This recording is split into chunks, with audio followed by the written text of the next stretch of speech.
everybody, this is Tolki here for my first interview on Artifact, and I'm joined by RobAJG, content producer extraordinaire for Team Liquid, who's been busting out a lot of Artifact content in the last few weeks. So Rob, can you introduce yourself in a few words to the community?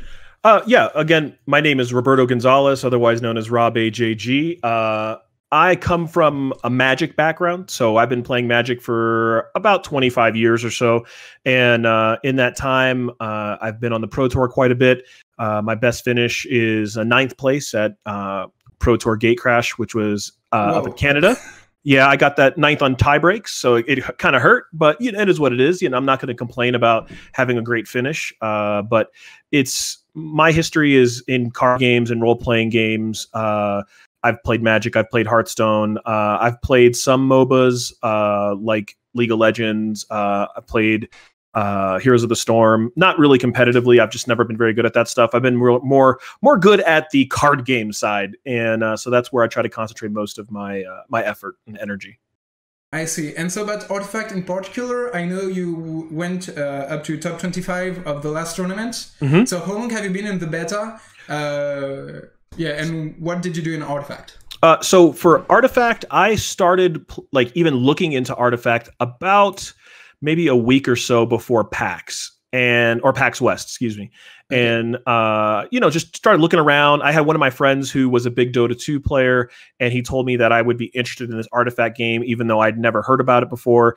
And so I started looking on Reddit and seeing what people were saying on Reddit. And I had heard that there wasn't really a lot of good content. There wasn't really any video. There was nothing going on. And somebody told me that you could go to PAX and they would allow you to videotape, you know, game footage. So I was like, okay, well, let's do that. I went and rented a really nice, like a movie style camera to be able to go to PAX. So I bought my plane ticket, got my hotel, just flew to PAX West. I'd never been there, had no idea if it was even going to work, and got in line the very first day at like 7 something in the morning. And when I got there, I just told the guys at Valve or who were in the Artifact booth, you know, hey, I'm just a guy. I just wanted to be able to see if it'd be all right if I could record some video from inside the booth.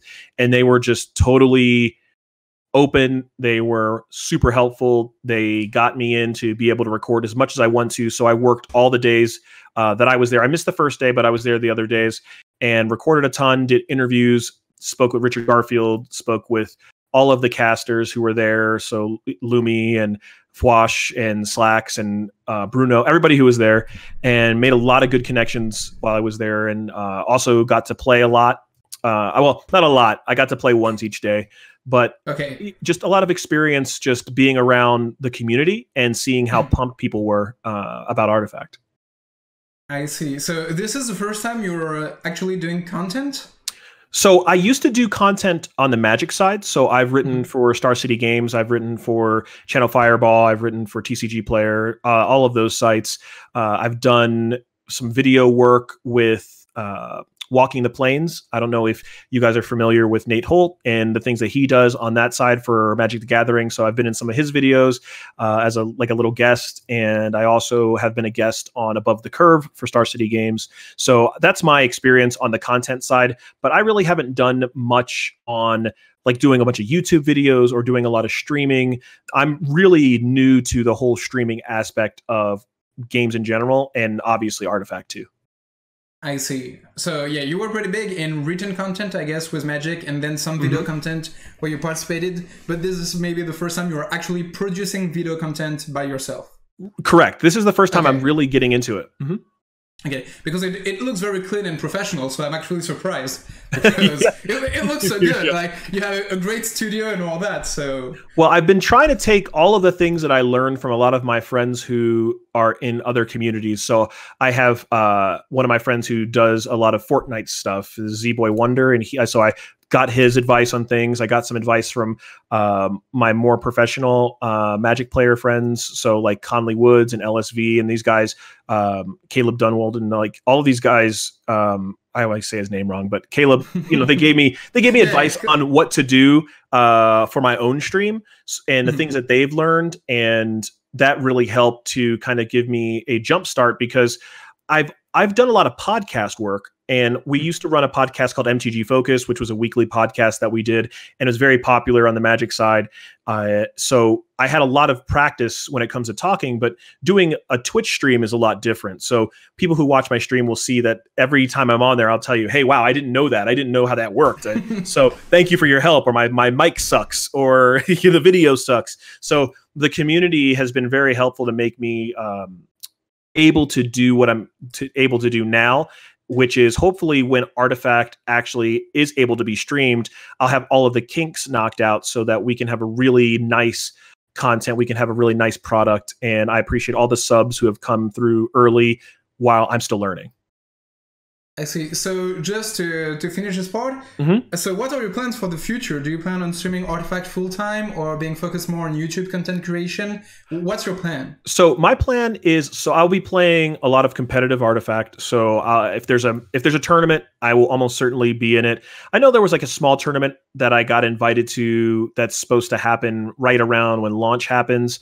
And I'll be participating in the qualifiers because I know there's another invite. There's a couple of these big invite tournaments. So whatever it is, I'll be in it. Obviously, I'll be in any tournament that's in the closed beta, but I will be doing content on the Team Liquid Artifact side, and also just trying to put up good finishes. So I do know a lot of Magic players who are coming over and kind of teaming up with them to play test and try to get good.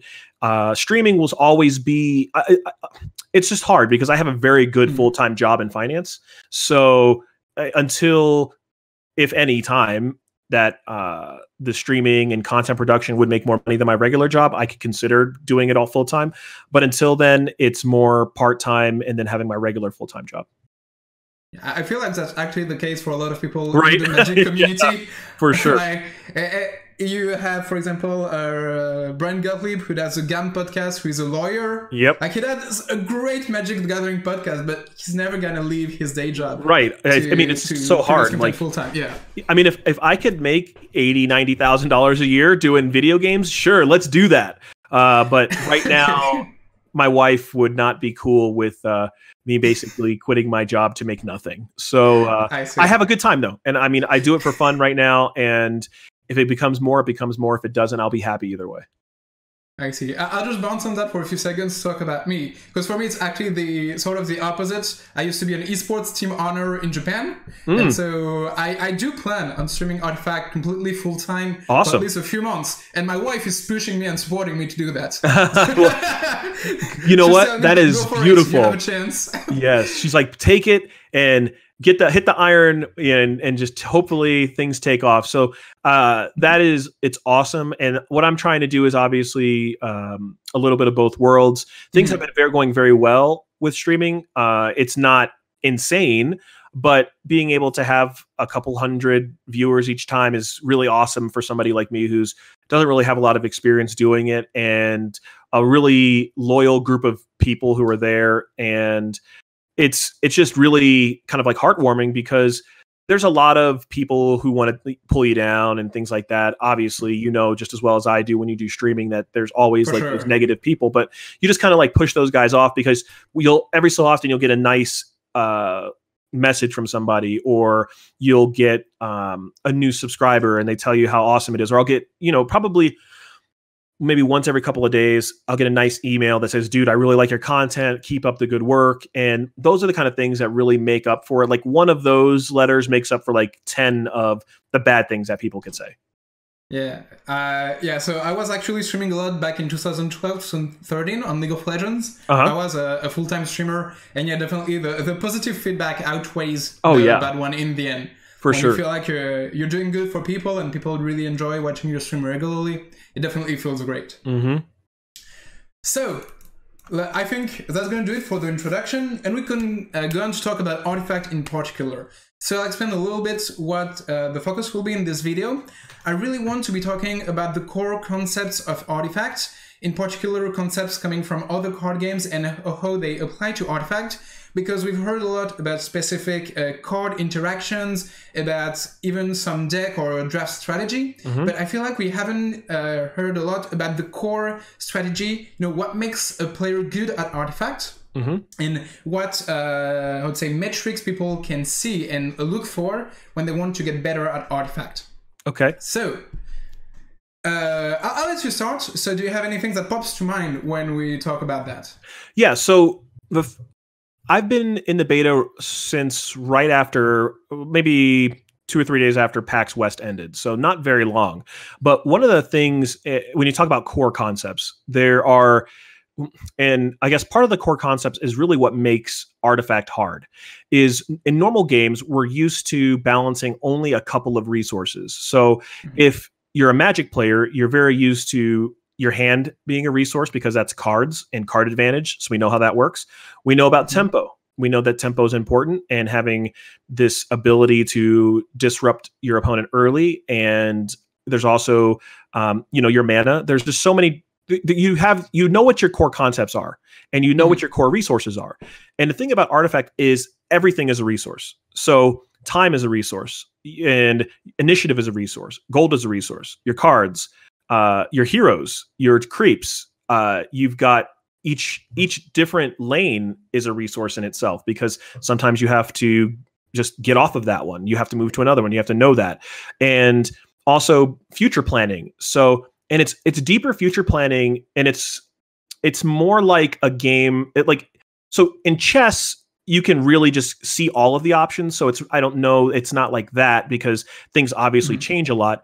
But when you have your very first game of Artifact, and this is what every person does, is you sit down and all of a sudden it feels like you're drinking from a fire hose, because you're just like, holy crap, I've got these heroes coming in. I've got gold to manage. I've got my tower health. I've got initiative. I need to think about what am I going to do next turn, and which lanes am I going to be in, and what's going to happen. And so there's just all of this going on. And then you have your time, and your time's against you, because if you run out of time on any lane, you lose the game.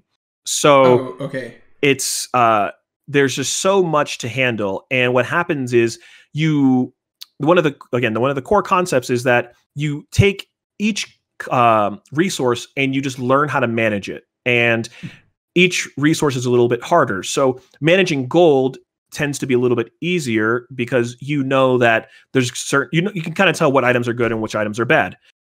You can also, when it comes to your heroes, most of the time you want to save your heroes. There are going to be times when you want a hero to die because you need to get that hero off of that lane. Maybe you've already won it, or maybe it's so far behind that there's just no reason for it to be there. But ideally, you're trying to keep your heroes in position in a lane until that lane is won. And then once that lane is won, you want to try to find any way possible to get it off of that lane into a lane that you're contesting, because almost every game boils down to one player takes one lane, another player takes another lane, and then there's this contentious lane where who can get more of their powerful heroes into this lane and cast their big spells. And that really is kind of how it boils down. Now, as you become more experienced, it's the race of 2 against 1, where you're trying to take down 2 lanes while your opponent is super far ahead in 1. They've already taken the first tower down, and now where they're trying to take the ancient down. So you're trying to just hold them off long enough on your ancient so that you can win the other 2 lanes. So and that, because I concentrate more on limited. So I really have no experience playing constructed. So everything I'm telling you today is all limited. It's all draft. I see. But the big thing that you need to know as a core concept is you aren't going to learn everything overnight. It is going to be hard, and it's going to require just reps playing. But the good thing is that you can play against the bot. You can run 1,000 games against the bot if you really wanted to try to learn how cards work and learn all of the different rules and all of that. And you never have to worry that you have to just jump in against human players right away. But gold is very simple. Initiative can be a little bit difficult, because you have to understand that sometimes you sacrifice position in other boards. Excuse me, I always call them boards, but lanes. Yeah, lanes, right? So you exchange positioning in other lanes in order to be able to cast your haymaker, your very good spells in other lanes. So that's always something that's a little bit difficult. But even after you learn the basics of all these resources like mana and cards and all of that, then there's that next level, that advanced level. So when you talk about gold, if I have 8 gold, do I spend it all at once buying small items? Do I try to maybe buy one small item because I'm so far ahead, maybe I don't need them right now, in hopes of being able to buy a bigger, more powerful item in the next round? Or do I just try to cycle through my smaller items just so that I have those as essentially extra cards? Because one of the fundamental things about gold is that gold translates to extra cards, period. It's gold buys cards. So you can either buy expensive cards with gold or you can buy cheap cards with gold. But either way, it's an extra card in your hand. And that plays into card advantage. And since you are getting 2 cards a turn, it's not as beneficial as in Magic to be having all these extra cards. But even in Artifact, having 3 extra cards in your hand is better than not having 3 cards in your hand. It helps for sure. And those cards, the good thing, and they're worth a little bit more than a regular card because they modify your hero, right? So you're getting a lot of times gold translates to countering an ability of your opponent plus making your hero better. And what I mean by that is if you have initiative and you have a hero that say is on 2 health and your opponent has a no accident, which does 3 damage to any target. Well, if you have initiative, you can now play a Traveler's Cloak on your hero, take it out of range of that no accident, and now they can't use that no accident to gain 5 gold. So not only are you denying them the hero positioning on that lane, you're denying them gold, and which in turn denies them a whole card. And you've modified your hero in the long run. So that 3 gold is super powerful when it's used that way. And those are the kind of decisions you have to make when it comes to balancing all of these different resources. I see. So to talk a little bit more about the resources system, so the actual visible resources in the game are the cards you draw from your deck each turn, and the items that you get from the gold, and pretty much, and mana. Mana is yeah, for sure. Yeah, and so you can also track initiative. So that's another resource that you have to spend in order to cast spells. Either you have to allow your opponent to cast, or the option of casting a spell first, or you have to have initiative. So initiative is also a resource that you have to manage basically from lane 3 on. Not even that, even from lane 1 on throughout the game, depending on the casting cost of your spells or whatever you're trying to do, you will sometimes need initiative as early as turn 2, because there are removal spells to kill a hero that you want to make sure that you get to use first, so that they're unable to cast a spell in that lane or whatever it is. I see. So gold and items are pretty much cards, even though it's a bit different. We can see them as cards. Right. And then the mana, like it's hard to it's a resource and it helps you cast your bigger spells. But in this game, it looks a bit, I would say, secondary to the rest of the resources, because from what I've seen in the game, you don't use all your mana every single turn for sure. And the mana helps you ramp up and take many actions in a turn. But it looks a bit like a secondary resource. Like the first one is more about, is it? Or no, it's definitely not. So the thing about mana is you want to be, ideally, okay, you want to every turn be able to use all of the mana in that lane, ideally, right? So now the problem with that is, you start with 5 cards, so in every turn you only draw 2, but you have 3 lanes, right? So eventually you won't be able to do that, but that remains to be seen, because it depends on how concentrated you are in particular lanes. But ideally, every lane you want to be doing something in, and it's important. So turn 1 is not as important as, say, in Magic. You obviously, there's many games where between both players in turn 1, there's only one creep or spell or improvement played. So very often in turn 1, no one makes any gold. You just, all of your creeps and heroes bounce off of each other, and then you're playing for turn 2. So I've found in Limited that turn 2 tends to be the most important turn, where you want to make sure that from turn 2, where you have 4 mana, so your 4 mana, 5 mana, and 6 mana turn, you want to make sure that each lane is able to use all of the mana. And those are the games when because most games of Artifact end on turn 6, 7, and 8, like in those turns. You very rarely go you very rarely will ever win a game before that, and you will also very rarely win. Games won't even last beyond that. Like it's very rare that games last past your 8 mana turn. So it's important to make sure that during those important turns, and the crucial turn almost always is turn 6, because 6 is where Eclipse comes out.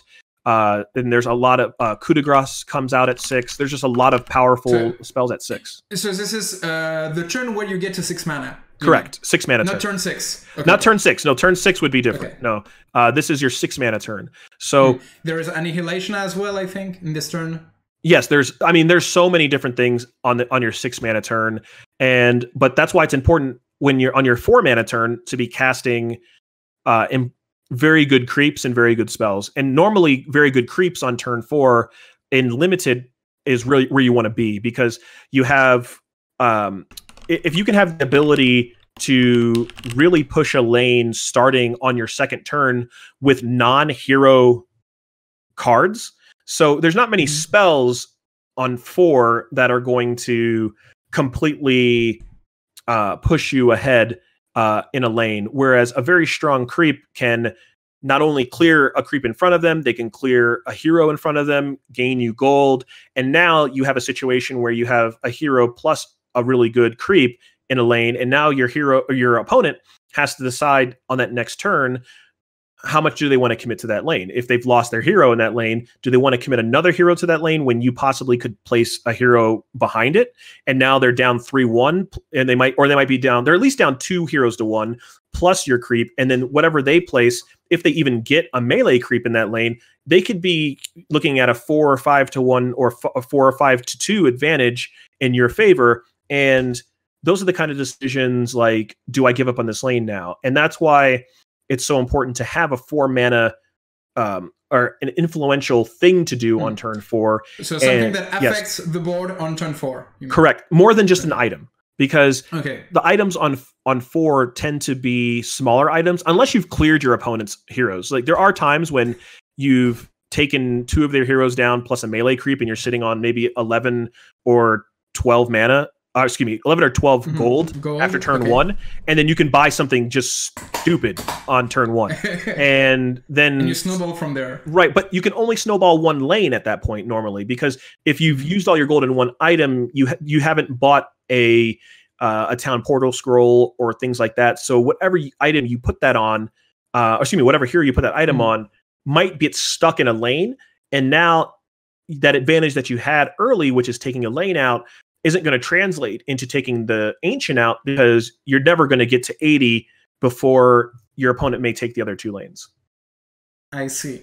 So to elaborate a little bit on that, so you talked about mana and 4, 5, 6 being important turns where you want to be using all your mana. So the concept of mana curve comes from Magic originally, but also Hearthstone. So it applies to artifacts. And so this means that 4, 5, and 6 mana cards are the most important ones in deck building and in terms of gameplay? Or is it more you want to play a 2 and a 3 on turn 5? So how does it work? So the way it works for draft is I've studied probably, I can't even tell you, probably 100 different draft decks. And because what I do is I try to, not only will I look at my draft decks, but I'll go back and I'll look at other decks. I'll look at the decks from the tournaments and see what their curves look like. And what you'll see is every curve starts low with the 1, 2, and 3 drop things. And then you just see this epic spike at 4 and 5. And then it's less at 6, 7, 8, 9. Obviously there's not that many spells in the 8 and 9 spot, but the point is that the bulk of almost every single draft deck is 4 and 5 mana cards. So now there's a lot of those game breaking cards at 6, but the idea is the 4 and 5 mana cards are really what help to solidify your game plan and what's going to happen, because either your 4 and 5 drops are melee creeps that are great, or they're removal spells. And because there's a lot of spells that may manipulate things at 4, but you don't want to play them on 4 because there's maybe not enough action in a lane. Same thing for some of your 5 mana spells. There's spells that are better when the lane has a bunch of stuff in it, where you can really take advantage of things. Same thing on 8 mana, like Time of Triumph. Like we saw that at PAX West, where that's a card you want to have maybe 2 or 3 heroes in a lane so that you can modify them with every ability in the game. You know what I mean? And but you don't. Sometimes you may not always cast it on 8 because it would only affect 1 hero, right? So, so you want to make sure you have plenty of things in your deck that you will always cast on 4 or 5, and that are not conditional on 4 and 5. Because if you have too many conditional reactive things at 4 and 5, when your opponent plays something that's aggressive and plays something that is progressing his game plan or his or her game plan, and you don't have anything to do anything with that, you tend to start giving up lanes early. And when you give up lanes early, you're giving up tempo. And depending on how badly you've lost that lane, you can lose a whole turn. And by that, what I mean is, if your opponent takes out the tower in a lane, and you don't also take out a tower of theirs during that same turn, now they're a turn ahead. So they can take their second tower and win the game before you, right? So it's important to make sure that happens. I see. I see. Yes. It looks very complicated, but the gist of it is you want to have cards that can affect the board in many different ways, so that can be proactive as well as reactive, and usually those are creeps, I guess. So yes, it's more important to be proactive on 4 mana and 5 mana than it is to be reactive, because that is where you're going to push your opponent to make a decision on what lanes. If you can make your opponent give up on a lane before you do, you tend to be in a better position. I see. Also, from what I've seen, most of the hero cards are already pretty reactive.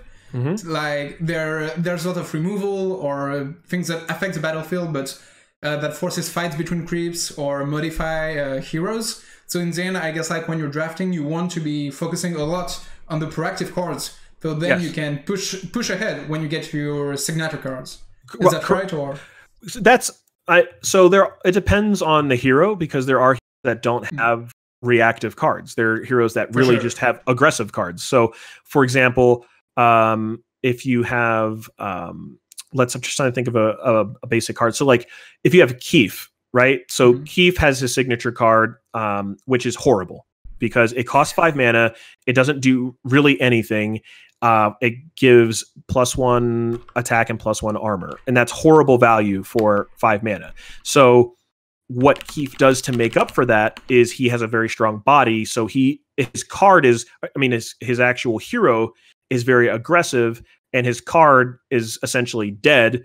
So you have to make up for that in your deck. So you have to remember, now you have 3 5 casting cost spells in your deck that are trash. So now you need to make that up with stronger 4 and 5 casting cost things, so that way when you do draw 1 or 2 of those, because they're pretty much dead draws, that you're not falling behind, because red heroes tend to be bulkier, tend to advance the lane harder, and they are a proactive game plan in themselves. Whereas blue heroes are not proactive game plans in themselves. They tend to be weaker and will get cleared by red heroes. So that's why you'll find that, again, people want to concentrate on that 4 mana turn, because now you've done damage on turn 1, which is your 2 mana turn.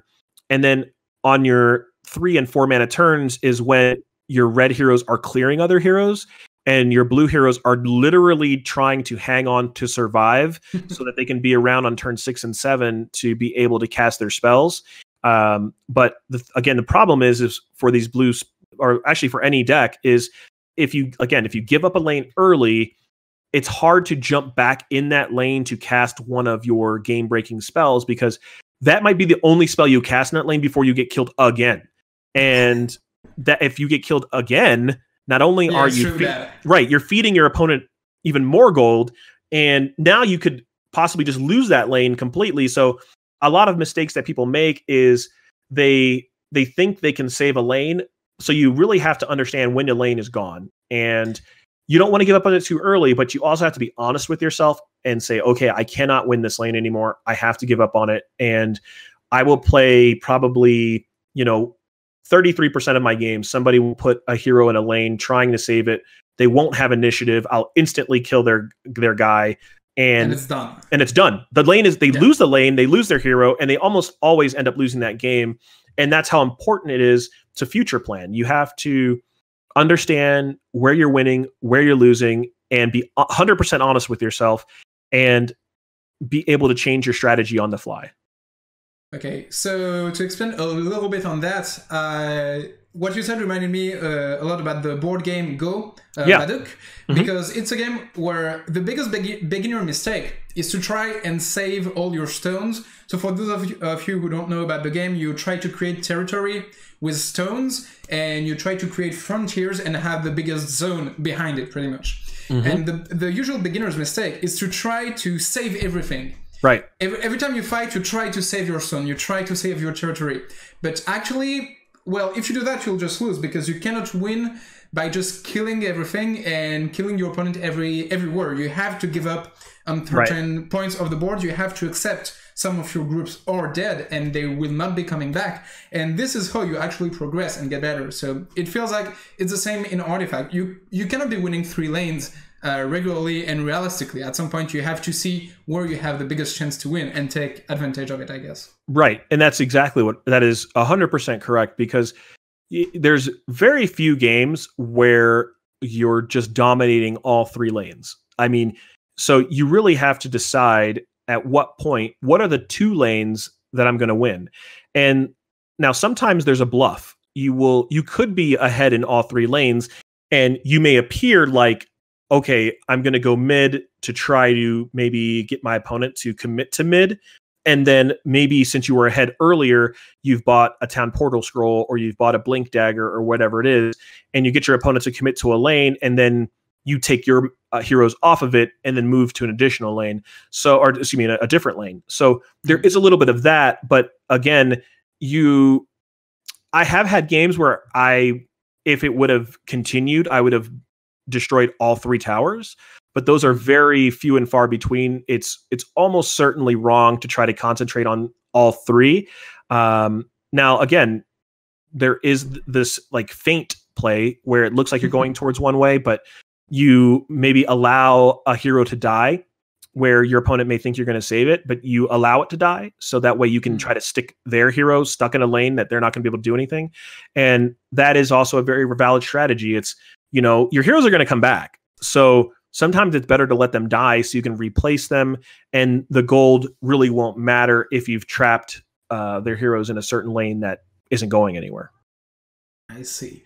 So to expand on that, you're talking a lot about the role in each lane and what you want to be achieving in each lane. And in almost all card games, this is what the game is about. It's about understanding your role in a specific matchup, to adapt your role depending on the cards you've drawn, because it does change how you should be playing, because sometimes you will have more aggressive draws with slower decks, and you have to take advantage of it to be able to win reliably. Yep. Since in Artifact, you have 3 lanes, does your role usually switch along a lot between all 3 lanes? For example, if you have a more controlling deck, will you try to assume a control role in all lanes? Or will you still have to try and be pushing damage through in one lane while maybe trying to control the other 2? Like, how much does your role change from lane to lane? So every deck in Artifact has to be like a mid-range deck. And the reason I say that is you're not always going to be on offense in every lane, and you're not always going to be in defense in every lane. And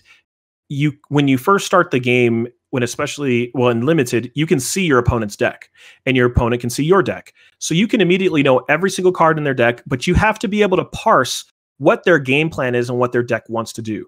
And you have to be able to do that in about 30 seconds. So you're going to look over their deck list. You're going to see what's in there. You're going to look for the cards that are, game plan defining. And you will go, okay, this is what my opponent's trying to do. And you know what your deck does. So now it's, what is my counter strategy and how do I want to go about this?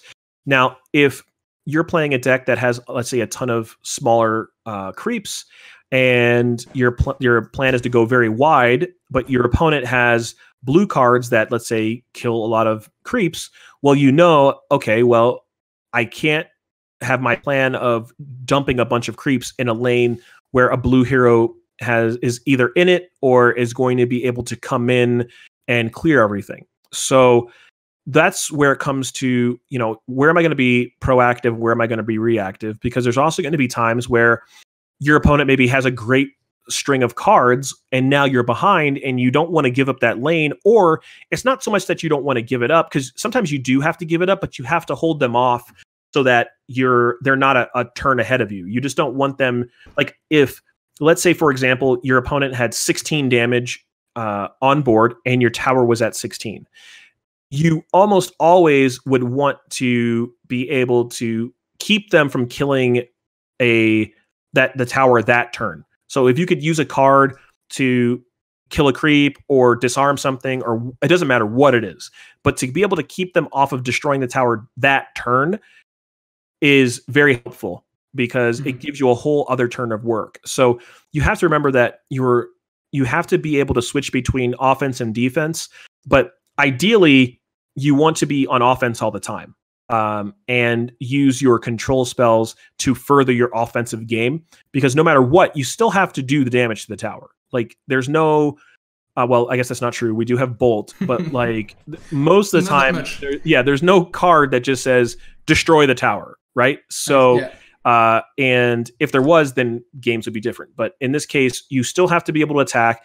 And that's why people play a lot of creeps in their deck, because that is your first source of repeatable non-hero damage, because you can't always count on a hero to finish a lane off, because sometimes you need your powerful heroes to play defense and fight against their heroes, and you need the creeps to be able to do the damage on their own to be able to finish a tower or finish an ancient. See, so from what you said, I have two things that pop to mind. The first is that it feels like tempo is a very, very important part of Artifact. When you're saying, you know, you don't want to be losing a lane or turn ahead, it's all about tempo. You want to have more time to be able to take care of your other lanes. So it does feel like tempo is really, really crucial in the game.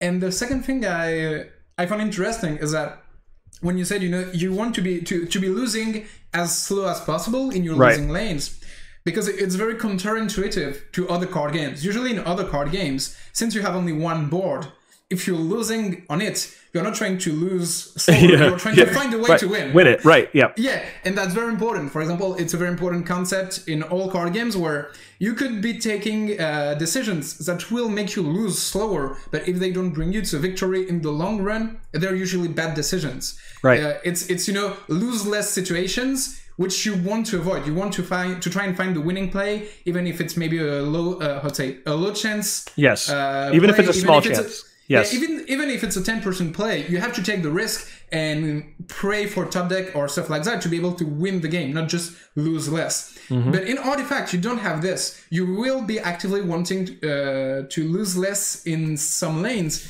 So does it change how you approach the game, how you deck build, and how you see certain cards? Well, it changes how everything looks, because there are many games where you just need an extra turn. You just say to yourself, if I can just live through lane 3 of this turn, I will finish off, you know, lane 1 next turn. So I have to find a way to live in this turn, no matter what the resource is, no matter what it is. Even though you might have, let's say, 22 tower health, you never know what your opponent can have. So you're trying to just make sure you can hold on. And again, those turns become very important, because you will find that your opponents will be like, oh man, they're really trying to push through. That's where people talk about the math of Artifact. So you start planning a couple turns ahead, because if you're looking in a lane and you are, let's say, doing 15 damage, right? Well, how long does it take 15 damage to do 40, right? So it would take 3 turns at 15 in order to do 40, right? So it's super important to be able to get 5 extra damage before that. So if you can if the very first time you can do 20, well, now you can have a real good opportunity the next turn of finishing that lane. Whereas if you just sit on 15, then now it's definitely going to take you 3 turns, and that's not always good. So you want to make sure that you can, but you also don't want to do stupid things. So like, let's say in that same situation, you know, you had 15, right? So if you go 15, 15, 15, you know that the lane is going to end. Well, if you go 18, 18, that's still that's pretty right. That's pretty much the same thing as 15, 15, 15, because you're still going to clear at the same time, but now you may have committed an extra card or an extra creep or an extra resource, and it's done nothing, right? So you have to you have to know these critical points. You have to go, okay, if I do 18 this turn, can I make up the other damage that I need for the next turn, right? So like, can I get the 22? Or no, excuse me. So if I did 18 the first time, I would need 22 the second turn. So can I get the extra 4? You know, the extra 4 I need the next turn on top of the 18 I had last turn. And now if you have outs to that, great. But you have to know the math of your deck. Like, how many opportunities do I have to be able to find that extra damage? And if I don't, now I've wasted that resource earlier because I could have just sat on 15, 15, 15 or 15, 15, 10, and it would have been fine. So that's another more advanced thought, is being able to finish off a lane quickly, but if you realize that it's going to be the same clock either way, to not commit extra cards without speeding up your clock.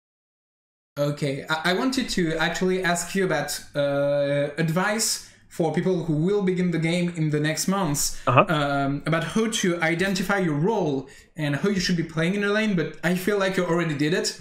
You know, try to focus on your clock, on how many turns will take you to kill the tower, and like think of it, of course, for your opponent as well, in the lanes you're losing, and try to be like 1 turn ahead, I guess, of your opponent. That would be the gist of it in the end. Yeah, that's the gist of it. The thing too is your future planning also has to take into account what card your opponent has. So if you know your opponent has a very strong 6 mana creep or a 5 mana, whatever it is, you then need to understand, when do I need to actually kill the opposing hero? Because your normal inclination is to kill an opposing hero as quickly as you can, but that doesn't always work, because if you kill, let's say, Luna on the 4 mana turn, she's still coming back on the 6 mana turn, able to cast Eclipse, right?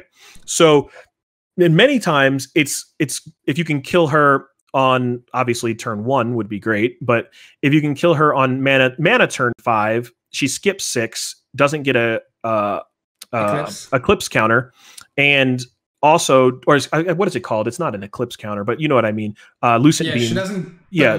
She doesn't bump up the eclipses, and then now she's back on 7. And the problem now is on 7, if your opponent doesn't have a lot of blue heroes, or that's the big thing, is making sure that the lanes that are weakest to their big spells, that they don't have the correct color hero on that lane. So if they have a lot of blue removal, you want to make sure that if your game plan is to take lane 1, you want to make sure that you clear blue heroes in lane 1 as soon as you see them. And if they are splashing, let's say they only have 1 green hero, or they only have 1 black hero in their deck, or whatever it is, you want to make sure that you strand that hero in a lane where it's not really a contested lane, or you're super far ahead and you just never kill their hero. You just you purposely make your creeps, make your heroes attack other things, and you keep their hero, that splash hero, in another lane, so that it's not able to have the effect on the contentious lanes. I see. Okay, so it's going to be a lot to digest, I guess, for anybody who will try the game. It will be. Yes, it will be. That's why I wanted to make this video, as I've never played the game like most people out there. You know, I'm trying to understand what will matter when I will be playing my first games. Like the cards by themselves, I will learn them by playing, but understanding what makes the game tick is what will take the longer time, I think. No, and it will. And that's what's very good about having the bot in the game, is that you can play against the bot, you can set the difficulty level, and the bot is very good. The bot is not bad. The bot will beat you. But you don't have to feel bad, right? Because it's the AI, and you can learn, and take that time to learn. Reach out to people who know how to play, digest as much content as you can, because we're all coming up with these heuristics on how to play, and everyone's going to have different ideas. Like, I've written probably 7,000 to 10,000 words on Artifact, and those will get published when the NDA drops. But those are the kind of things that we're looking to publish so that you guys will have a really good idea of what's going on in the brains of the people who have been playing for months on end and hours on end. And you'll be so much farther ahead than anyone in the beta was when they started, because you'll be able to see maybe 5 or 6 different viewpoints and be able to test each one on your own and find out what works for you, because there is a lot to take in. There's a lot to learn. And on top of all the stuff that we just talked about, you still have to know the cards. You still have to know the abilities. And that's going to take time. And I really feel like your first 10 to 20 hours of Artifact it's like a 101 college class. You're just taking in a lot. You're trying to learn, but you have to be committed. If you're not committed to a game that's difficult, because it gets easier. It does. It gets easier as you play, but the first 10 to 20 hours are hard. And especially if you don't have card game experience, it is like this avalanche of information. And so just reach out to your content creators, reach out and watch streams of people who are playing, and just kind of take in everything you can. Okay, so I'll try and do that at the beginning, as soon as we can actually as soon as we can watch your videos. As soon as we can actually watch Artifact, I love to do that. Yes. So I do show videos. We do. Okay. We watch Artifact, but the problem with, like, when I stream now is PAX video where people don't really know how to play, so all I can do is explain to you what not to do, right? So yeah, that's what happened when I watched the PAX videos. I tried, and like after even 15 minutes, I was looking at plays and I was like, this makes no sense. Yeah, why would you ever take this decision here? So yes, it's bad. It was hard to follow a game when you feel like the game doesn't really make sense. Right. Like, you cannot really learn anything if the game doesn't progress as it is normally supposed to. Right. I agree. So I'll be waiting for more content. We're almost already at the 1 hour mark, so I would not push it much further. So do you have any closing thoughts? Anything else you'd like to share about your stream or about Artifact?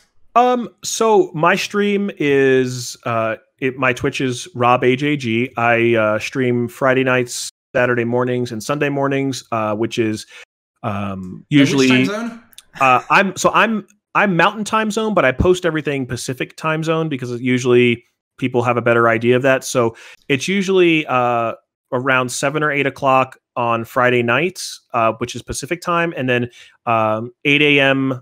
Pacific 8 a.m. Pacific time on Saturdays and Sundays, so that my people who are in the EU and things like that have an actual opportunity to watch Artifact stuff.